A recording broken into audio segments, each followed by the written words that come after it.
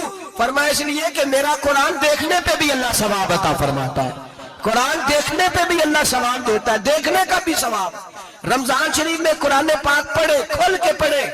اور میرے بھائی اگر تیرا بچہ پڑھے، اگر تیری بیٹی پڑھے، کائنات کا خوش نصیب باپ وہ ہے کہ بیٹا قرآن پڑھے، چاہے ناظرہ ہی پڑھے، جس کی بیٹی پڑھے۔ زندگی میں انہیں اس کام پہ لگا جاؤ، مرنے کے بعد بھی پڑھیں گے۔ امام جلال الدین سیوطی شافعی رحمت اللہ علیہ فرماتے حضرت عیسیٰ قبر کے پاس سے گزرے، قبر پہ عذاب ہو رہا تھا، اللہ کا غضب برس رہا تھا، جناب عیسیٰ استغفار پڑھتے ڈرتے گزر گئے۔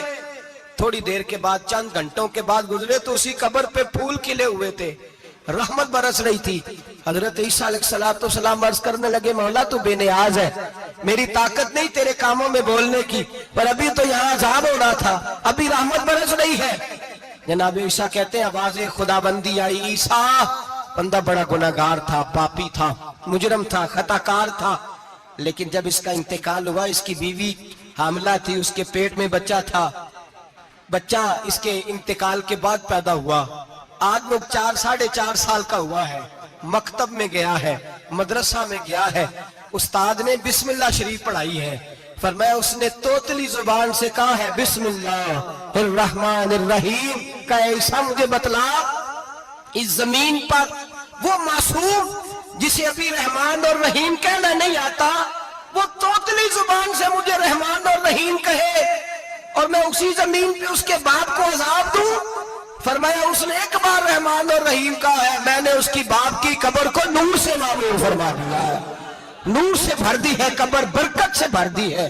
اللہ کرے میرے بیٹے بھی قرآن پڑھے، اللہ کرے میری بیٹیاں بھی قرآن پڑھے، اللہ کرے ہم سب کی اولادیں قرآن پاک پڑھے۔